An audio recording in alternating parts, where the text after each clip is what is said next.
Which NFC East running back makes for a great value for the very first time in his career?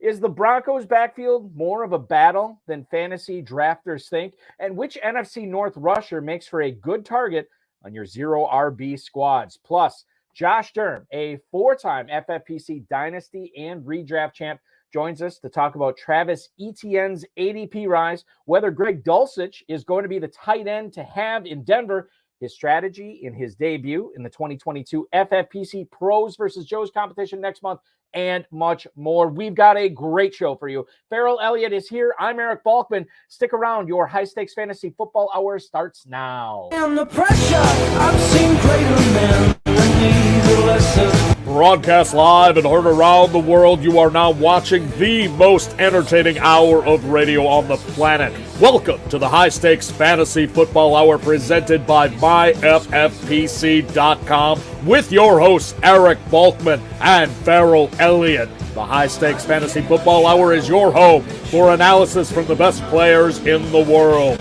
And now, because no one else was available, here are Eric Balkman and Farrell Elliott. Solace in the scripture, are we not all our father's sons? I became a man, nobody ever told me what a man was. Thank you, Rob. Greetings and salutations, all you Bulkaholics and Farrelly X. Welcome to the latest episode of the High Stakes Fantasy Football Hour presented by MyFFPC.com. I am, of course, your slightly above average host, Eric Balkman. My co-host is indeed the definitive commissioner of fantasy football, Farrell Elliott. Coming up on tonight's show, we're going to talk about Chiefs receivers not named Sky Moore, whether one AFC West rookie is being severely underdrafted right now, and Josh Durm, a four-time FFPC Dynasty and Redraft champ, will hop aboard the broadcast to break down the Falcons' backfield, Tyreek Hill's current ADP, and much more. If you want to connect with us on Twitter, we are at HSFF Hour. I am at Eric Balkman. And check out Farrell's Kentucky Fantasy Football State Championship, which gets the bulky stamp of approval at KFFSC.com. You can post on our Facebook page at facebook.com/HSFF Hour. And you can also email us at the inbox, highstakesfantasyfootball@gmail.com. If you have any questions for us, now is the time to send them. We'll try to get to all the chat room questions, tweets, and emails in our fantasy feedback segment later on in the show. Thanks to our audio engineer and my best friend, Bryce, and our mutual friend and producer, Rob. A couple of things that I want to bring to your attention before we get started tonight on the show.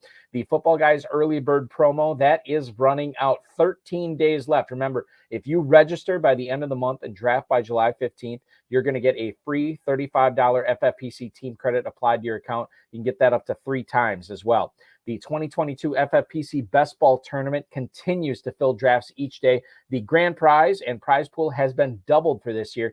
$125 could get you $200,000. The inaugural Superflex Best Ball Tournament has also been pretty popular with the FFPC drafters. Again, $35 there can get you a $10,000 grand prize. Dynasty startups keep rolling on. We got plenty of them this weekend, and we'll have some more throughout the summer. And then plenty of slow, live, and sit-and-go best ball options, all at myffpc.com. The Run to Daylight Championship and the Draft Masters open at kffsc.com. And with that, I will bring in the commissioner of fantasy football, the definitive commissioner of fantasy football, Farrell Elliott. Farrell, tonight we have a guest on in Josh Durm, who is not only a successful fantasy football player, the dude played college football as well. Now, I don't know much about his college football career, and I was talking to Bryce, my best friend, today, and I said, yeah, this is the first time we had a college football player ever on the show. And then he said, are you sure about that? And I totally forgot. We've had Sharkhandrick West on several years ago, who played for the Chiefs for 5 years, actually retired the year before they won the Super Bowl. And that was the last time we had a college football player on. I hope we bring some luck to Josh Durm tonight, maybe with him winning $1 million in the FFPC main event or $500,000 in the Football Guys Playoff Championship. More than anything, I hope he brings you and I luck as we try to crush our fantasy leagues this year. That's great. And, it's wonderful. I like to hear about Josh's career and in college ball, as you begin to move away from a career and realize you're not going to be a professional, you begin to realize how much you're going to miss it. And fantasy football ties you in. Another great way to compete. Here in Kentucky, we have 2 guys that you play against, Balky, all the time that were excellent college players. Chuck Ewell played at Morehead State, big tackle. He's the guy that looks like a moving building, always wears the Pittsburgh gear when we come in as Caesars to the showroom. And then the late, great Noel Harris, who passed away in February. Noel had a wonderful year at wonderful career at Western Kentucky, and we will miss him terribly. But two fine ball players, and I love it when the guys are playing. I keep talking here in Louisville to Bilal Powell to get Bilal Powell to quit working 10 days a week like he does. He's in the construction business now, and come out and take a team. So maybe someday he'll join us. That'd be awesome. A guy that many of us utilized his stats for years to help us to fantasy glory. That'd be very cool if he participated in KFFSC. I will be participating in KFFSC this year. We are about a month away, maybe a little bit less than a month away from the KFFSC main event kicking off. And then former guest of this show, Adam Krautwurst, pointed out that on Twitter that we are not too far away from the FFPC main event kicking off as well. So it is that time of year. Very exciting time. And to be a fantasy football player playing in either the FFPC or the KFFSC. Let's get into the content tonight, ladies and gentlemen.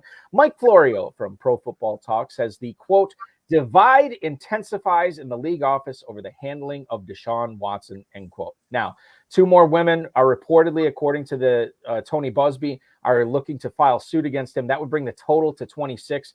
Now, the league is concerned, according to Florio, about more of these lawsuits coming out over the course of time. In March, Watson got traded to the Browns, and that's when two more lawsuits were filed back then. And that was when we heard that the league was wrapping up their investigation or coming to a close in their investigation. Now that they have more cases, certainly I don't know if we're at the end of this investigation anymore, and certainly it could go on. Baker Mayfield at this point is still indeed a Brown. And I guess the question here, Farrell, as we know what Desean Watson is capable of on the football field with, not the greatest talent around him, we have to look at from a strictly fantasy football standpoint, what are we doing with him in drafts? Shout out to Darren Armani at Fantasy Mojo on Twitter, fantasymojo.com for providing this ADP data. Desean Watson has taken a tumble, quarterback 18 now in the 16th round. There is almost no downside of drafting him there, but Farrell is, as we find out more of this investigation, it comes to be, are we really looking at drafting Watson in the 16th round, or are we looking elsewhere, given that this could be a lengthy suspension for Watson this year? Well, the great thing about fantasy football is we got 32 NFL starting quarterbacks, and many of them are showing improving and promising years. Even the guys that played well last year have room to improve. I expect bigger seasons from Matt Ryan, from Matthew Stafford, from Mariota is beginning to convince me that he's got a little promise down in Atlanta. Tannehill, you can make an argument for a lot of these guys passing up the numbers that they did last year. And then the core of the top 12 to 14 quarterbacks will continue to do well. There's no reason to draft Desean Watson, even though given an opportunity to get on the field. It's been a long time since he's been on the field. Given the opportunity to do that, he is one of the finer quarterbacks in the league. But it's going to take some time. You've got an 11, 12-week season, main event season. If he misses any time at all, you're just better to ignore that situation. I'm surprised we're not talking anything about Baker Mayfield and Carolina here, Balky. That didn't seem to get into the conversation. Let's bring him into the conversation, because right now, like we know Carolina, the reports this week, they want to get a deal done sooner rather than later. Quite frankly, Cleveland has Jacoby Brissett on their roster, who is capable of playing pretty well and getting that team into the end zone multiple times a game. So I'm not really sure the reason for keeping Mayfield around at this point. But if he does go to Carolina, I mean, quite frankly, that shoots DJ Moore's stock up a little bit. It makes Robbie Anderson a little bit more palatable as far as a best ball option. Terrace Marshall, who had a really rough rookie year, could make a pretty solid step forward this year with Baker Mayfield. I like Baker Mayfield significantly better than what I've seen with Sam Darnold in Carolina. And it seems like that's plan A in Carolina right now is Darnold. I've turned away from this player and just quit reviewing it, quit analyzing it, and actually quit reading about it. Now as we get closer, I tend to agree with you. There's things I don't like about his game, his culture, his locker room, but he does show flashes of brilliance. I've never used him in fantasy football except Balky. You remember the 10-3 game, which I believe is the one where Chubb stepped out of bounds. I had him that weekend when he put 6 points on the board. Thank you, Baker Mayfield. I love Carolina's stance. You know, Balky, my old Jeep's getting up there in the miles. I absolutely love driving it. I think it's got like 350,000 miles on it now. Yeah, it's been around the block a few times. And if I were Carolina, I would be saying to you, Balky, I wouldn't mind. I looked at a Genesis 80 SUV the other day. I wouldn't mind if you bought it for me, if you would buy it for me and pay for most of it. I'll drive it around a little bit and see how I like it. That's Carolina's stance on Baker Mayfield. I'm curious where the agent is in this process and how he doesn't help bring two teams together to make a deal. We bring a team and player together all the time. It's not difficult to bring two teams together and make both sides see that they're getting something out of this. Baker Mayfield, just on the behalf of our great friend Danny Mueller, I'd like to see some type of turn in the luck for Baker Mayfield in the NFL. Maybe as July approaches, we'll get there. Yeah, and we are still, as Farrell points out, we're still in mid-June yet, so stuff can still happen. But I think we as fantasy football fans and fantasy football drafters drafting heavily right now, we kind of want to get this figured out as soon as possible. Just to give you an idea of who Desean Watson is still going in front of in Football Guys drafts right now, he is going just behind Tua Tagovailoa, who, just as a reminder, throwing to Jalen Waddle, Mike Gesicki, Tyreek Hill, you might have heard of him. He is going just ahead of Desean Watson. After Watson, you have the Letterman in the D.C., Carson Wentz, Jameis Winston, who I happen to like quite a bit, Trevor Lawrence with Doug Peterson is going behind him, and then Mac Jones. You mentioned Matt Ryan, Farrell. He is currently an 18th round pick, going 2 full rounds behind Deshaun Watson, so I like all those guys better than Watson there at this point. Now that, you know, more of this information keeps coming out, it's hard to really make a case that Watson is a solid pick in the 16th round. One of the questions, I think Prof.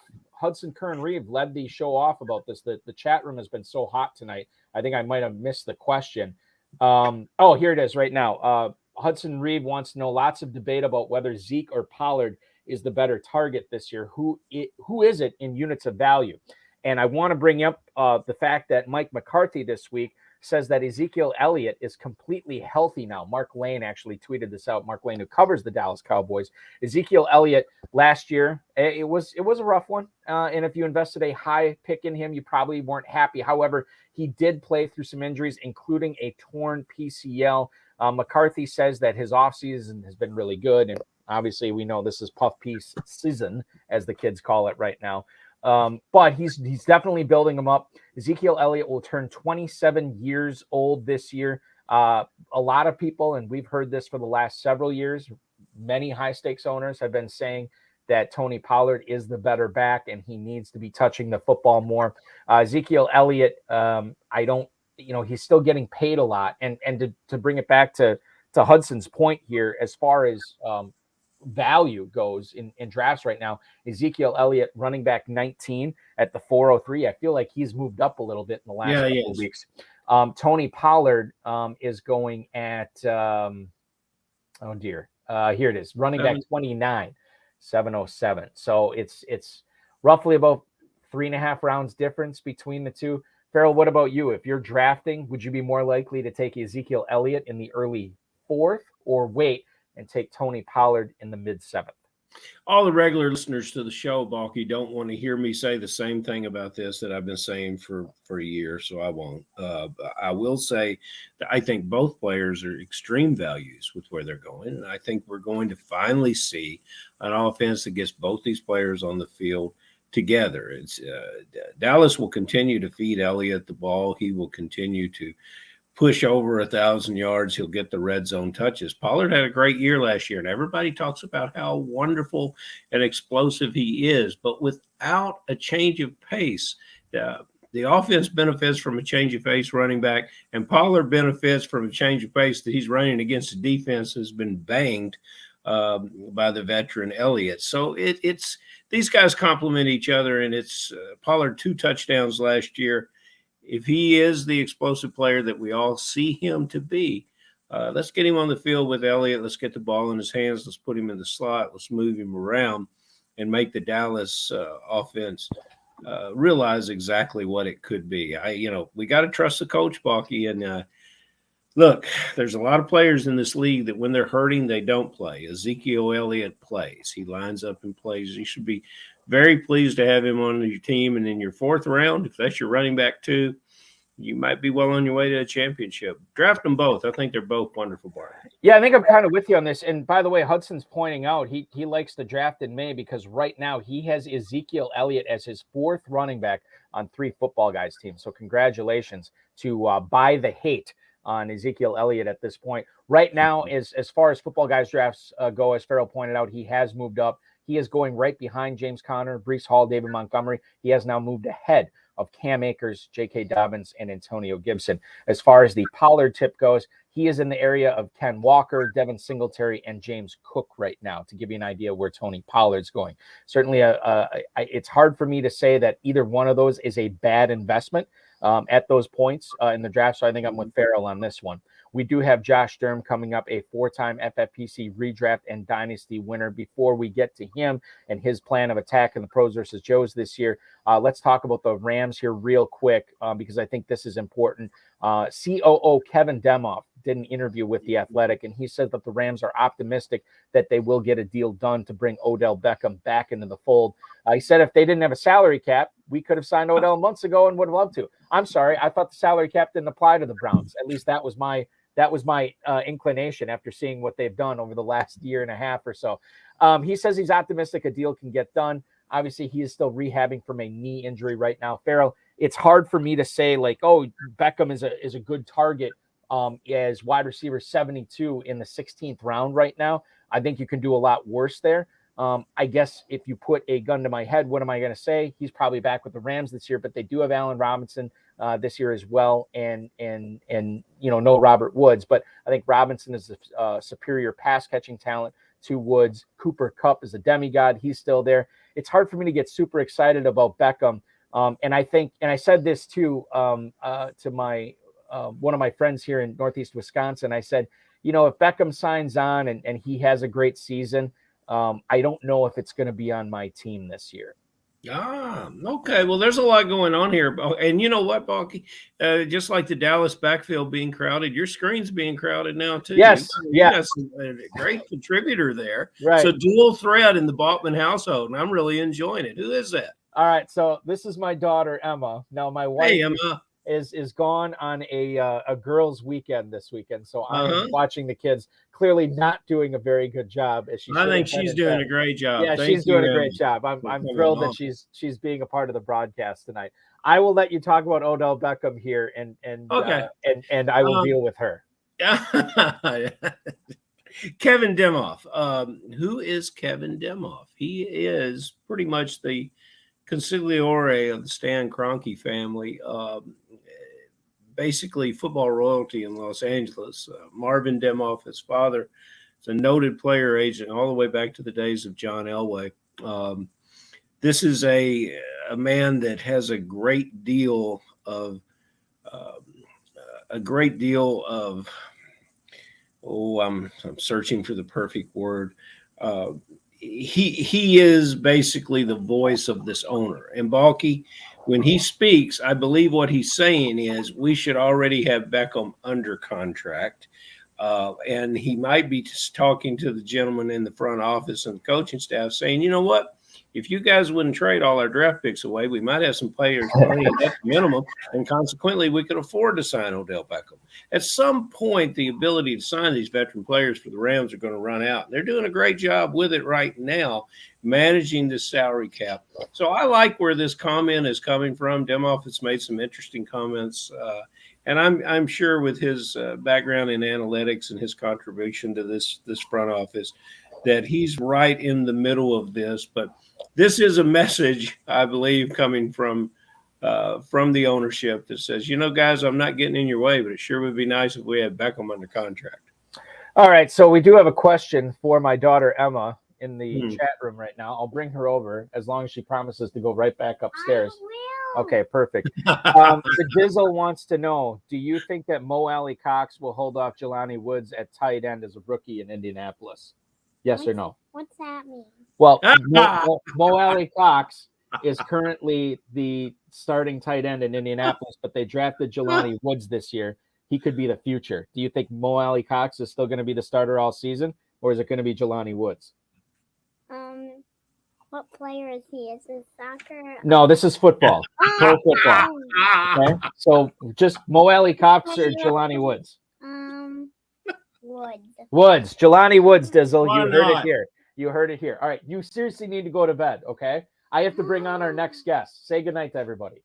Good night. All right, there we go. Emma Balkman making an appearance, her debut on the High Stakes Fantasy Great Football job. Hour. Holy cow, our next guest has a lot to it's going to be tough to follow that.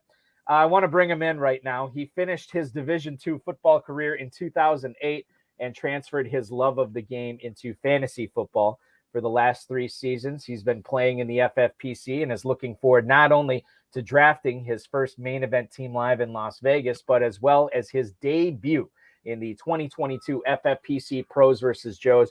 You follow him on Twitter at DurmFF. That's DURMFF. Please welcome into the program 4-time FFPC Dynasty and Redraft champ and 2022 FFPC Pros versus Joes drafter, Josh Durm. Josh, welcome into the program. Thanks for hanging out with us tonight.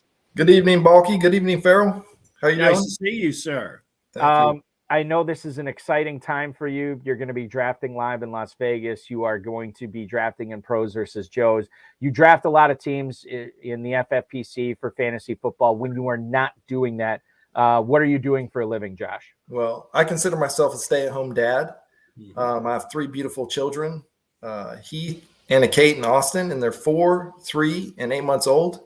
Wow. And I also work at the airport here in Atlanta as a gate agent. So I stay busy. Yeah, that's for sure. And I know how that goes. No question. So one of the things I brought up at the top of the show, Josh, was I didn't think we'd ever have a college football player on the show. I forgot about Charkandrick West, who was still he was in between college and the pros when he came on.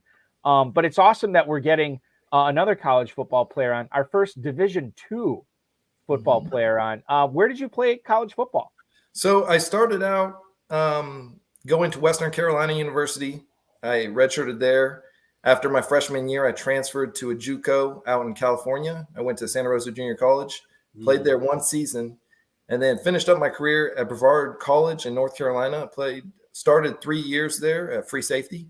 And along my journey, I played for a lot of great coaches, along with a lot of great guys. So Who was on the schedule for Brevard when you were there? Who'd you play? we played Carson Newman, Wingate, Yeah. Mars Hill. Carson Newman had some good teams. They do. When you played. They put a lot of guys in the league. The what else about your career that what do you miss about it? Do you miss the guys? Do you miss the locker room? Do you miss the training?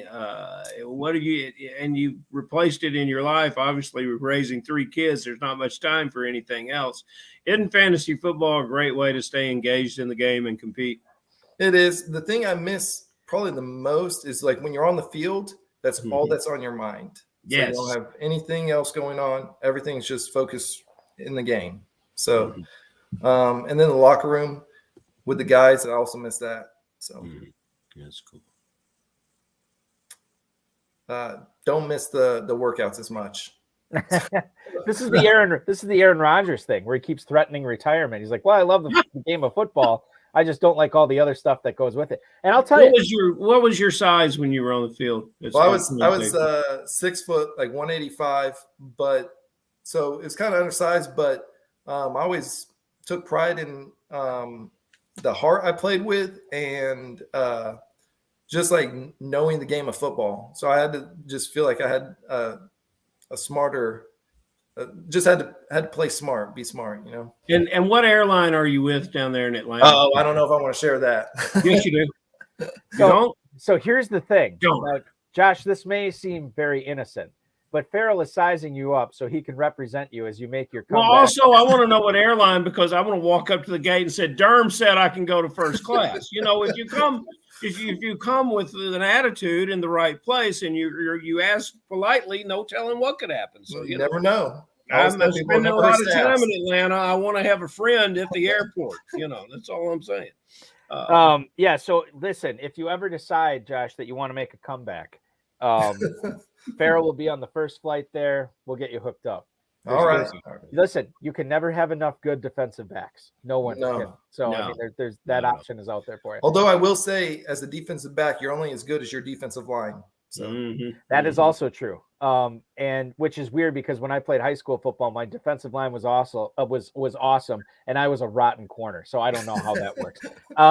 Now we should point this out. Hudson Reeve in the chat room, back-to-back winner in his Pros versus Joe's league in 2020 and 2021. He says that if you're interested, Josh, as you embark on your Pros versus Joe's journey this year, he said that he is offering a 1-week course at Cornell where he teaches on how to win the Pros versus Joe's competition. It's online. He says tuition is reasonable. So I'm just putting that out there. We could put you in touch with him. You can take the online course at Cornell and then become Pros versus Joe's champion. We'll figure that out after the show. We are going to pick your brain right now with the fantasy football aspects of it. I personally have been pumping up Aaron Jones as the Packers running back that you want to draft after Devontae Adams has decided to go to Las Vegas. But why should fantasy drafters not forget about A.J. Dillon this year? Well, A.J. Dillon's being drafted in the 6th round. Last year, he averaged about 13 touches a game, 11 rush, 2 receptions. And I think that's his floor. You can expect that this year as his floor. And I think that there's a couple ways that he can actually improve on that. One being that the Packers just run more. And another one is if the Packers do decide to use Aaron Jones more in a receiving role and put emphasis on that, I do think that they could transfer some of those carries that Aaron Jones has and give them to A.J. Dillon. So I think there's an increase in production there. And then final is if something does happen to Aaron Jones and he misses an extended period of games, then I think A.J. Dillon becomes a league winner. With the other players going around him, I think that I'd rather take the A.J. Dillon in that scenario. Yeah, I would have rather taken you out of the defensive backfield, put 10 pounds on you, sent you to a Canadian workout, have you play Sam linebacker with that linebacker mentality, because I think you're more of a linebacker than you are a safety. However, in Atlanta, they unlocked the keys to Cordarrelle Patterson, found out he was more of a running back than a wide receiver. And it was a fascinating thing to watch. Despite all the things that didn't go right in Atlanta, that did. And then when we gathered here in Kentucky Super Bowl weekend for our draft, Tyler Algayer was a top rookie pick at the position, and people were very happy when he landed in Atlanta. It seems that the excitement for drafting that player has fallen off somewhat with the re-signing of Patterson. You're right there in the city. What can you make of that backfield? Who am I missing? Is there another young player there? And what do you see as the value at that position, especially with a running quarterback, an RPO quarterback that I think is going to put some yards down for the Falcons this year? Well, first, I'm off on Patterson because Arthur Smith, head coach of the Falcons, he held out Patterson a minicamp, and to me, it's minicamp. It's helmets and shorts. And if your coach is concerned about your fragility with minicamp, I don't think that has a good outlook on the rest of the season. So I'm out on Patterson. I think Algayer, he could return value. I'm just more interested in people going around him. I think he will pick up the Mike Davis role. Since they released Mike Davis. And then I like Damian Williams late in drafts. I think that there's no he's cheap enough where you're not risking much. And And I think that he could fill in for Patterson if something were to happen to Patterson. So I like Damian Williams at the backfield. Fair enough. Good player. Damian Williams too, and I love where he's going. I mean, you're looking at Chris Evans, James White, and Matt Breida going right ahead of him. I'd say a little Breida. That's probably not a bad investment in the 17th round. But Damian Williams, 1708, running back 73. Those are the three guys he's going behind, right ahead of Trey Sermon, Kennedy Brooks, and Keyshawn Vaughn. I mean, the fact that Williams is even mentioned with those guys is unbelievable. He's I like him so much significantly better than those other three players there for sure. One of the things we've noticed, Josh, over the last, I would say, week and a half, maybe 2 weeks, has been the ascendance of Travis Etienne. He's picking up a lot of steam in football guys drafts. In fact, as I get the mojo right now for Travis Etienne, I can tell you, and you probably already know this, he's going at the 306 as running back 15. He's ascended past Connor, Breece Hall, David Montgomery now. I'm just kind of curious. I know you have him on a bunch of teams. I think a lot of those are Dynasty, if correct me if I'm wrong. But how likely is it, if you're drafting in football guys, how likely is it that you would be willing to draft him in the mid-third when a lot of pundits out there are saying that he could even go higher than the mid-third by the time September rolls around? Yeah, looking at the drafts now, it's hard because, like you said, I did draft him a lot. I was looking at my drafts, and I do have him quite a bit in Dynasty, but the never too early drafts is where I really got him at a discount. And so looking at it now, it's kind of hard to pull the trigger, but I think in the right roster construction, I think it's fine.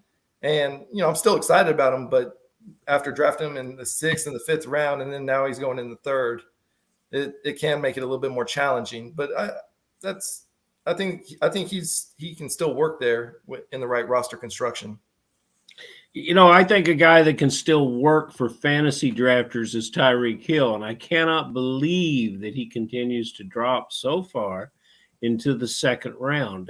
I know that people consider the aspect of the quarterback, but I think when you think about it, you realize the mix of players that he had on the field, just in volume and work alone in Kansas City, and what's going to be expected from him in Miami are really two different things.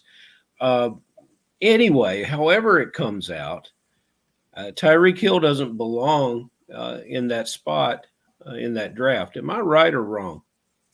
I think he's properly priced in the draft because it's a lot of different factors going into where that's made him lose a little bit of value from last year. I think the quarterback, I just go back to like the AFC Championship game against the Bills where he caught like a 20-yard pass, or it might have been a little bit longer than that, but he catches it and takes it to the house, where I think Tua can make the same throw. And so Tyreek Hill, he creates his own his own yards after catch. So I don't think the quarterback is where I get a little hesitant on where he's going, or not where he's going, but like if he was going earlier.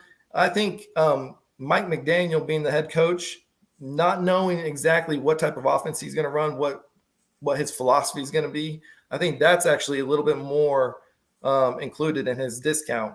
And then I think unfairly, the Waddle and him, thinking about the target competition, he had that with Kelsey in Kansas City, and I think Waddle actually helps him out more than Kelsey helped him out because they were working two different parts of the field with him and Kelsey, and then now Tyreek and Waddle, they can actually play off of each other. So I think that actually helps him in Miami. So I'm just a little bit concerned with how Mike McDaniel is going to run the offense there. But you would take him at that spot. Yeah, in other words, absolutely. if you're down at the end of the 2nd round, that's a player you're targeting. Absolutely. And so where would you draft him in the 2nd round? If you're at the 7 pick and he's there coming back around, is that? If you're at the 9 pick and he's there coming back around, where do you say that you're not going to go higher with him? I'm big on roster construction. Yeah. So So it really depends on like where I go in the first round, how I'm going to go back in the second round. I like drafting running backs in the second round, but I could see going up to like the 205, 206. Yeah, I do like them better than some of the receivers going there. I have Devontae Adams and Tyreek Hill in one of my drafts, and I remember after I put both players on the roster, I just would pull up the draft board and stare at it, and smile. I was just very happy. And the other thing, keep in mind, Tyreek Hill, according to Tyreek Hill, again, he says he has a more accurate quarterback going to him this year in Tua Tagovailoa than Patrick Mahomes. So there's that. Listen, if you speak it into existence, it can be true. Moving on here, Josh, and we're talking with Josh Durm, Pros vs. Joe's drafted this year, a 4-time FFPC league champ. Denver has a couple of tight ends, pretty talented tight ends. Albert Okwuegbunam and the rookie out of UCLA, Greg Dulcich. Now, as I give you the ADPs on these guys, they have tightened over the last, I would say, week, maybe 5 days. They've tightened up a little bit more. Okwuegbunam, tight end 16 at the 1105. Dulcich still going behind him, but Greg Dulcich has moved up, tight end 33. He is now safely in the 18th round, almost the 17th round. I got to admit, with the people I'm talking to and the things I've read, I think that these ADPs are going to get much closer as the next few weeks go on. And at some point, Dulcich could overtake Okwuegbunam, especially once we get preseason football. If you're drafting right now in mid-June, what are you doing with Denver tight ends? Are you drafting Albert O, or are you waiting to draft Greg D? I will draft Albert O. And it's mainly because besides Kyle Pitts and trying to go back in my mind, maybe Kittle, I have not realized or seen a rookie tight end be successful in their rookie year. So Freiermuth had a pretty good year last year. Yeah, he was all right.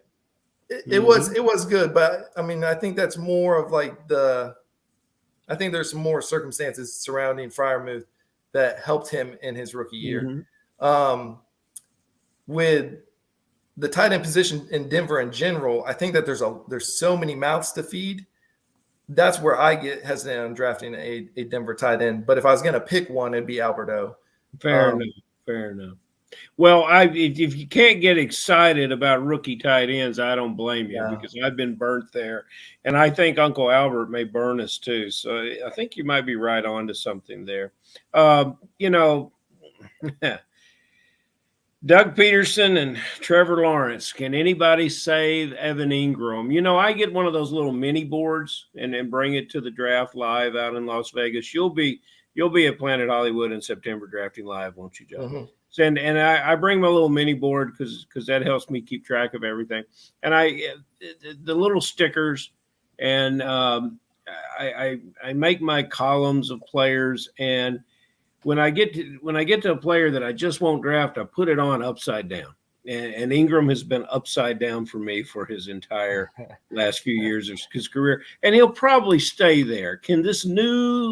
For me, but for you, Josh, can this new location reinvigorate Evan Ingram to at least make him a consideration to start for FFPC drafters?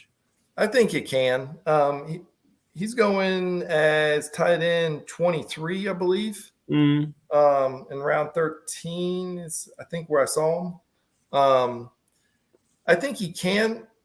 So I'd not take him any sooner than like tight end 20. But I think I have a lot of faith in Trevor Lawrence. So and Peterson for that matter. So I do think if he can get back to what he showed earlier in his career, I think the tight end 15. I don't think that's out of the question there.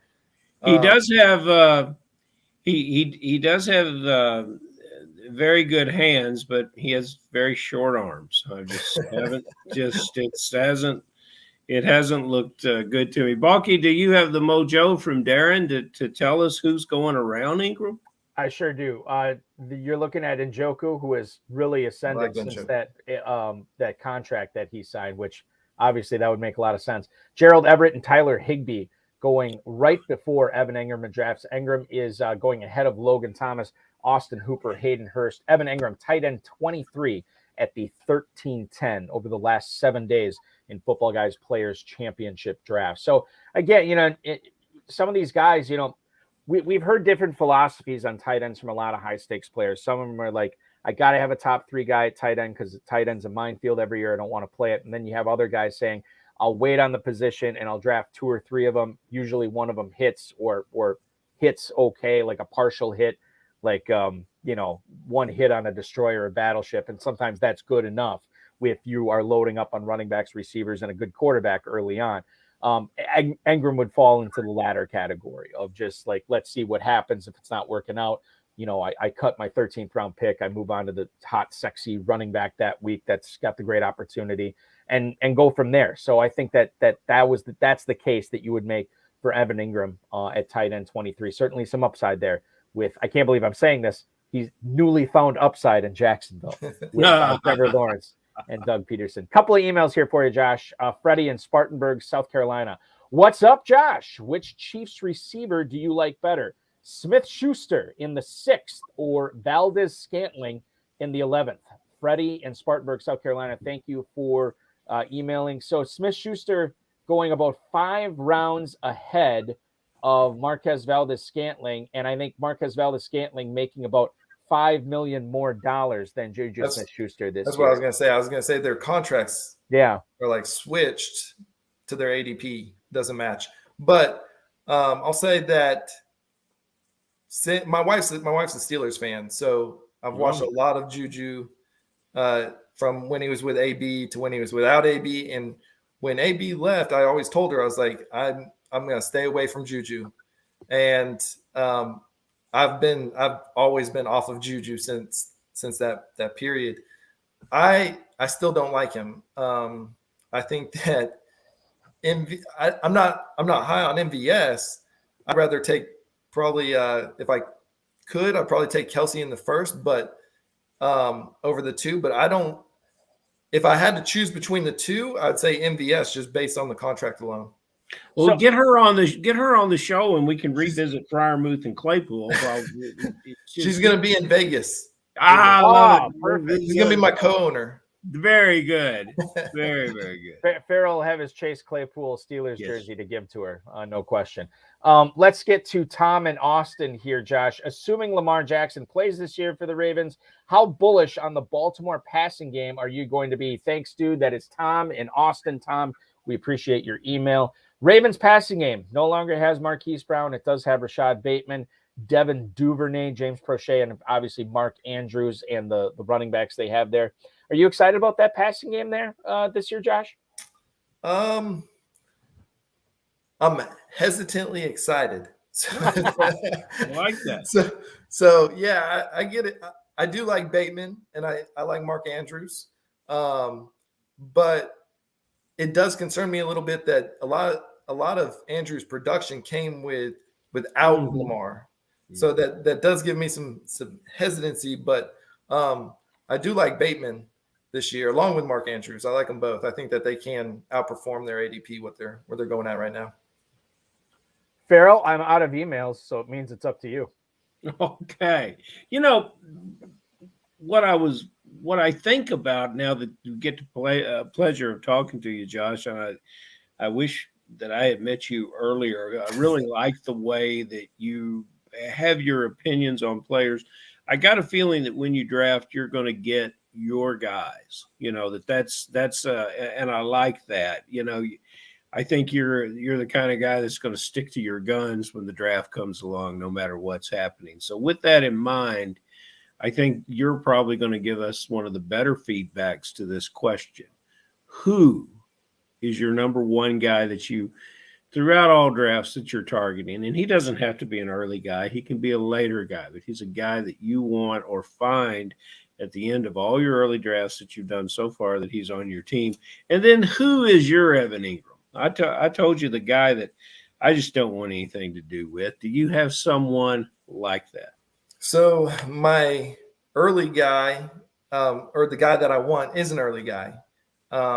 It's Saquon Barkley, and that's okay. I mean, it's kind of a soft toss, but I I like Barkley. I think that he's getting knocked right now for some injuries that he coming back from the ACL.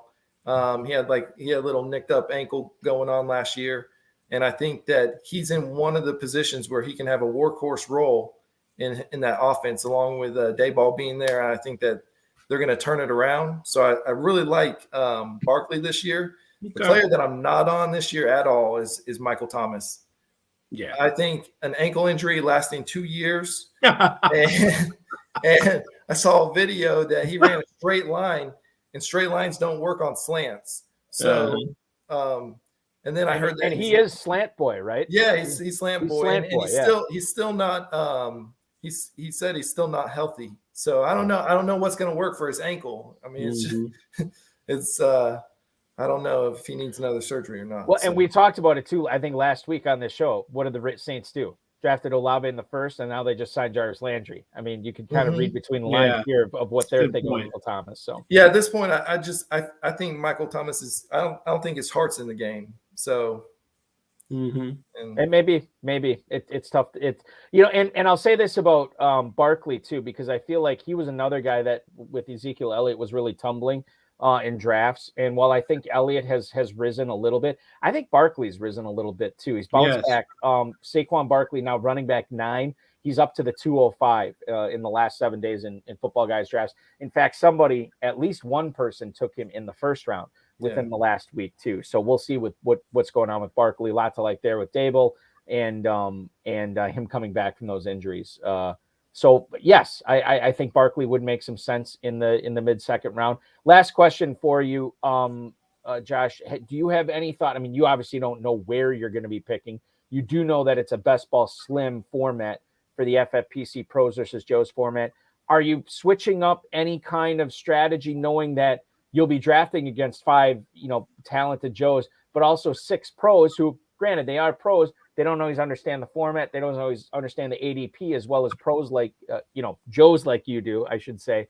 Are you adjusting your strategy based on the fact that only half the league will be populated with people you're normally drafting against?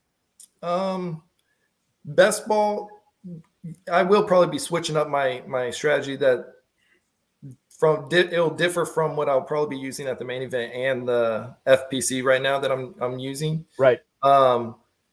It will probably be, I'm thinking that I'll probably go like a robust RB. But I could change it up. I don't know. So, and you don't know where you'll be picking too. I mean, that too. Yeah. Certainly that will change at least the strategy going in. Don't give up any information while you're on this show, Josh, at all. Mislead them. It's just like your airport question. Although I'm going to find you in Hartsfield. I'm going to find you there. I'm like the airport detective. The challenge has been put down. But, don't give up anything. Don't let Balky get inside your head, because you need to come in there, win this thing, and don't give up anything. I won't. We will find Josh. We will find you at the airport. We will also find you on Twitter at DurmFF. We are dispensing knowledge and asking questions, which is always something that I always encourage on Twitter to get the conversation started. We're glad that we got this conversation started with you tonight and got some insight into how you've been able to win so many leagues, and good luck in Pros versus Joes in all your leagues this year as you chase that $1 million, especially in the FFPC main event. Be good, dude. This was great, and we'll do it again soon. Thank you. I enjoyed talking with you guys tonight. Happy Father's Day. Thank you. Happy Father's Day to you too. Josh Durm, ladies and gentlemen, at DurmFF on Twitter, a guy who I feel like it was going to be difficult to follow up my daughter tonight. But Josh, obviously, flying colors, passes the test. Great insight. And you guys got a lot to be proud of. I do. I'm a little concerned about Emma and her question about, is this soccer? Because, my modest little podcast that I do with my co-host, Robbie Fetcher, his daughter, Finley, a similar age, she can go too deep on the Colts depth chart now. And she would have known that Jelani Woods question and nailed it. And, Balky, this Father's Day weekend, it's important to spend time with him and talk football, which is what every little girl obviously wants to do. Yeah, obviously. I think it's funny. Like she's like, okay, Mo Alley Cox or Jelani Woods. Now, is this soccer or football? Because my answer will change whether we're talking about football or football in any event. We got some emails here that I want to get to in a second. The other thing I want to bring up, Farrell, Alec Ingold, formerly of your Las Vegas Raiders, Yes. formerly a Wisconsin Badger. He is throwing a charity softball game in Madison next month, and we had him on my radio show in Northeast Wisconsin to talk about it. And we were talking about Mike McDaniel, obviously, and I brought up, I just kind of snuck it in there, and he was a pro. I said, Mostert and Saquon White and Myles Gaskin and Chase Edmonds, you got all these guys. And then he reminded me that I forgot to say Sony Michel, which I felt really bad about. I'm like, Alec, who do you think you're going to be blocking most for this year between those guys? And, to try to get any kind of fantasy knowledge, because if I know what's going on with the Dolphins backfield this year. And he's like, oh, dude, they're all so talented. It's just so great to be blocked. He turned into, this combination of Tony Bennett and who's the self-help guy, Tony Robbins, where he just got super positive and like he just injected himself with a bunch of Prozac and he fell all over himself talking about. So I gleaned nothing from that. He had nothing but positive things to say about Mike McDaniel. Like he said, he's so sharp, he's so intelligent, and he said he shows up to every practice with like a new outfit and new shoes on every single practice that they've been out there. So pretty cool. He's probably got a very good endorsement deal. If you look at what's happened in fullbacks in fantasy football, there's only one that gets drafted, and he's a 49er. And he doesn't get drafted, but he gets added in waivers for bye weeks because people see him get 10 or 12 points. People see him being very active, on the field. He'll get 10 or 12 points in a game, and he'll be an immediate add. And so Ingold's very, very happy to be going into a system like that. So that's a fantastic guy to have. Balky, one thing that interests me about what Josh said, and a lot of things interest me. He's a very, very good player. But it's Barkley. Barkley has been hurt. He can't always play when he's hurt. He's worked to recover from his injuries. But Barkley, over the last 2 years, if you take all the running backs, 150 minimum carries, over the last 2 years, he's averaged 3.5 yards a carry, dead last amongst anyone over 150 carries in the last 2 years. Ezekiel Elliott, on the other hand, a fourth-round draft pick, who is a much more significant bargain in my mind, has played hurt. You can obviously see he's hurt, although some people say that he's just washed up. But you can obviously see that he's struggled physically, but he continues to play on the field, get 1,000 yards, 47 catches, 10 touchdowns rushing. So this is and I like both players. I'm rooting for Barkley to bounce back, but I could make a case for those guys flipping draft positions based on the story as I see it. Yeah, no, and I think you make a strong point there. We have Matthew Bingham in the chat room talking about how the Giants offensive line should be better in addition on that line, and obviously Daboll, and then Barkley year 2 post ACL too. So maybe he'll get some of the explosion back. But I like what you're saying because I quite frankly, I trust Dak Prescott and the Cowboys offense much more so as a whole, much more so than Daniel Jones and the Giants offense at this point. But you're right. And we could see those guys get closer to ADP in ADP as we go forward here and push through drafting season. Let's get to a few emails here to end the show tonight. Here's one. Bill in DC. What's up, Balky and Farrell? Now that we know he's back in Kansas City, where would be the right spot in Football Guys drafts for Jerick McKinnon to go off the board? Have a great weekend. That is Bill in our nation's capital. Jerick McKinnon, who just signed that deal with Kansas City to return to the Chiefs after that Bafo performance in the playoffs last year. He has an ADP over the last 7 days. So this is not, I think he signed within the last 7 days. So this ADP that I'm about to announce will go higher. Jerick McKinnon, 1610 in the last 7 days. And he's only been selected in 9 of 21 drafts too. Mm-hmm. So bear that in mind. He's gone as high as the 1303.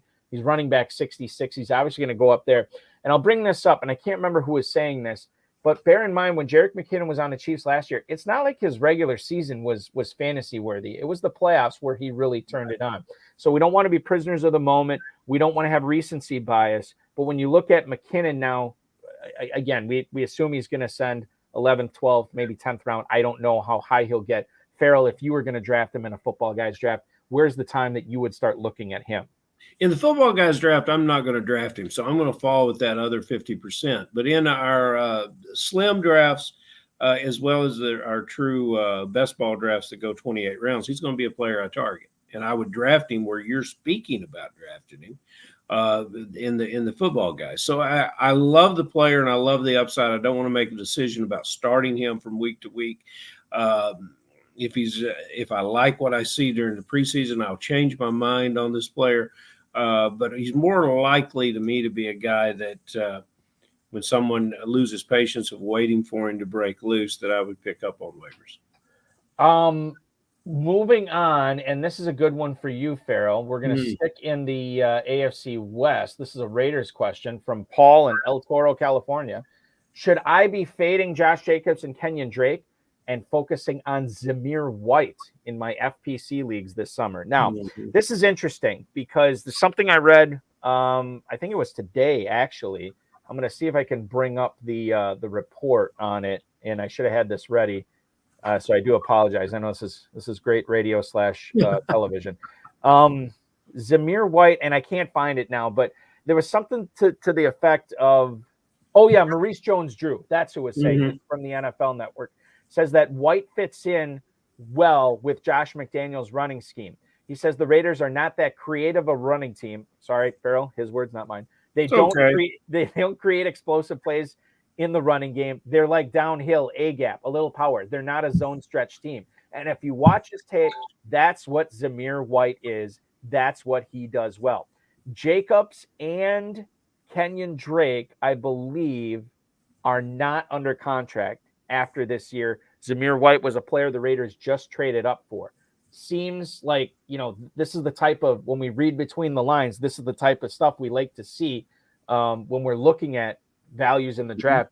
Zamir White, Farrell, 1409, running back 60. I'm all over that. Yeah, that's good value for Zamir White. And it's a situation where you're going to like him better when you get, again, into the preseason. But if you don't see him do it in the preseason, you might keep him somewhere around the 14th, 15th, and 16th round. And there's where you should go for it. Now, you bring a rookie running back into that situation. Those are two good running backs, Jacobs and Drake. We know the former coaching staff didn't get what they needed to get out of Drake, and then he got hurt. And it's certainly not recency bias, but there is some appreciation as to when he joined the Raiders as a free agency. He was a free agent. He was a well-paid player and a player that was in demand. And we all kind of had a raised eyebrow when he landed with the Raiders. But, players want to play there. It's a three-headed monster. It's a good product for the Raiders' backfield. I think it's a huge upgrade over what they did last year. For fantasy purposes, we're going to have to work it out. Jacobs' draft spot at the position has already taken the hit for this player being there. But yeah, it's there's a nice spread between Jacobs and White to get the handcuff, and in best ball, you might as well take all three of them. The flip side of the coin, as Matthew Bingham points out in the YouTube chat, it's a McDaniels backfield. Avoid. Brandon Bolden will probably end up being the most valuable. It could happen because why not? Right? Yeah. So I mean, there is that good point. Who was that? Oh, Bolden. Yeah. Okay. I will say this too. Dizzle pointing this out in the chat room. He said, "How to avoid 14 running backs? Do not draft New England, Kansas City, San Francisco, or Miami running backs. Avoid Harris, Steph, White, Strong, Edmonds, Michelle, Gaskin, Mitchell, TDP, Sermon, Wilson, CEH, Jones, and McKinnon." And certainly there's something to be said for that. I don't know if I am a wholehearted evangelist to that. I'll take all those guys. I like all of it. Yeah. So this is, you got to get in some more. Send them my way, Dizzle. Exactly. Hudson wants to know in the chat, he wants to know which quarterback we like better this year between Justin Herbert and Kyler Murray.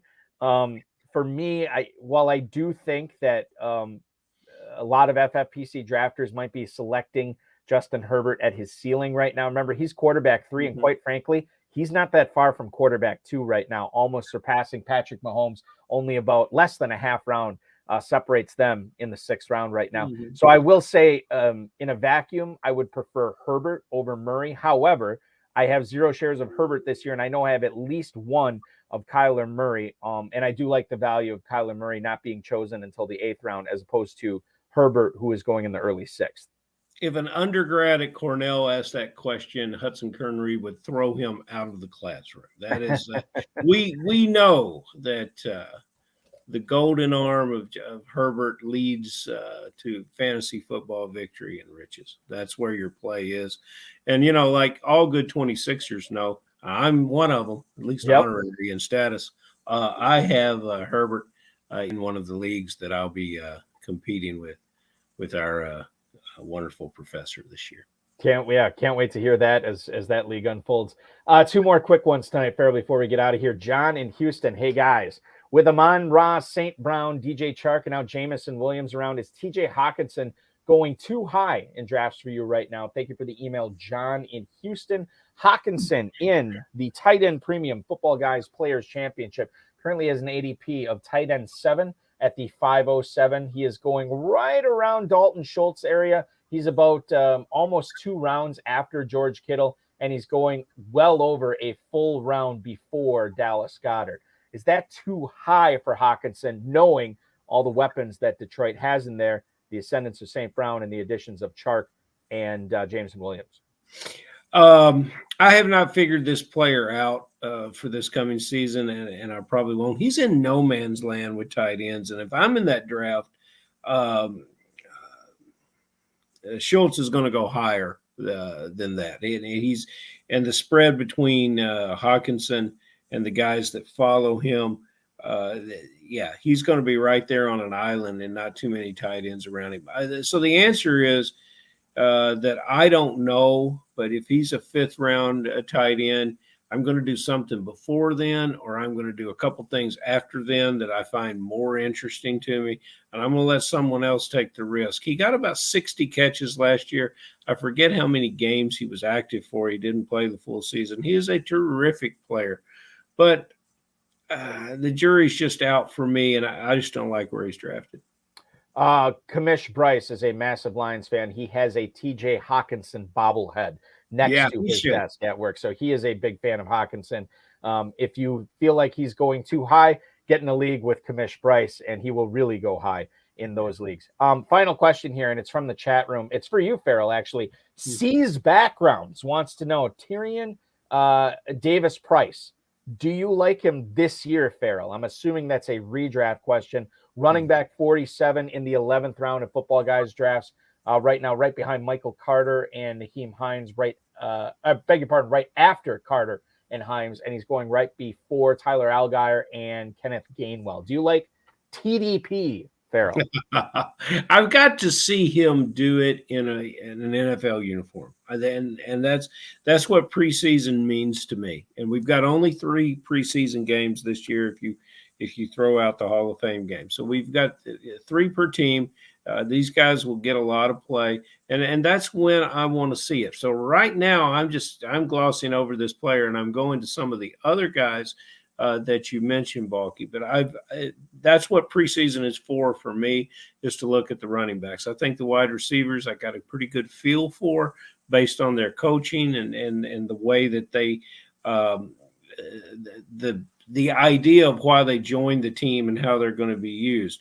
But at the running back position, one team can say, you know what, we want this player for a variety of reasons, and he'll probably get 5 or 6 touches, and that's a big, big role for us, but it's not a big, big role for fantasy football. I've got to understand what they want out of the player. That was from Trevor Holt, by the way, longtime KFFC. Oh, how sweet it is. Yes. Exactly. And with Trevor Holt's question, we will put a bow on this show. Farrell, I want to thank you for hanging out, answering some questions, spitting some knowledge here, and hanging out with Josh, Durm, and myself. We will do this again next Friday at 10/9 Central, man. I'll see you then, Balky. Thank you. Farrell Elliott, the definitive commissioner of fantasy football. Remember to check out all the leagues at kffsc.com. the Run to Daylight Championship. Just 2 leagues remain in that, one live, one slow. And of course, the Draft Masters going off there at kffsc.com. Thanks to Josh Durm. Thanks to Farrell Elliott, the FFPC, Rob Bryce, and of course, each and every one of you. And thanks for filling that Football Guys Midnight Draft tonight, which I will be commissioning here shortly after we sign off on YouTube, Twitter, and Facebook. We are back, as I just pointed out, with Farrell at 10/9 Central next week. Multiple Football Guys League winner Glenn Pilopple will be on the show tonight. Beg your pardon, next Friday. Be very excited to pick his brain, get his thoughts on a lot of the Football Guys drafts he's done already this summer, to tell us about trends that he's seeing, ADP, his views, and so on and so forth on drafting this year, as most everybody is kind of leaning in to draft season, as we're closer to July 1st than June 1st right now. So make sure you're jumping in right now, and we're giving you a lot of reasons to do so at the FFPC. The Football Guys Early Bird promo will be live for another 13 days. Make sure that you are registering for leagues by June 30th and drafting them by July 15th to get a $35 team credit posted to your account. The FFPC Best Ball Tournament continues to get great support on that. Drafts going off every day, mostly of the slow variety, but some live drafts in there every so often. So make sure you're checking that out, as well as the Superflex Best Ball Tournament, $10,000 grand prize with just a $35 entry there. Dynasty startups are available at myffpc.com. Plenty of slow, live, and sit-and-go best ball options, all at myffpc.com. The last thing I do want to mention is we'll be having a special broadcast of the HSFF Hour, I believe this Wednesday, 10:30, 9:30 Central. It'll be myself and our good buddy Dave Tripoli, who he's very active on Twitter. He will be drafting an FFPC best ball tournament team that night. And he'll give us his thoughts on what he's doing, his strategy, who he likes, who he doesn't like as the draft is unfolding. And I'll be there peppering him with questions, annoying him, and generally distracting him from trying to win $200,000 in that. So that is coming up Wednesday, 10:30, 9:30 Central. Remember to join the Run to Daylight Championship and the Draft Masters at kffsc.com. Thanks so much for watching, everybody. Your weekend officially starts now.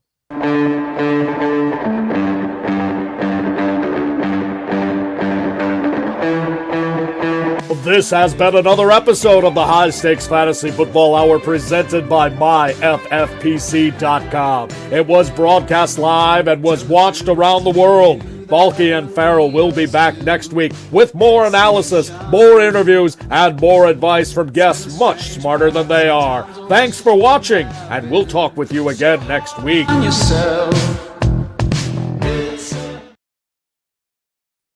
One other thing that I should bring up, happy Father's Day to all the dads who are playing in the FFPC, watching this video, listening to this podcast, and a special happy Father's Day to my father, who actually introduced me to the NFL.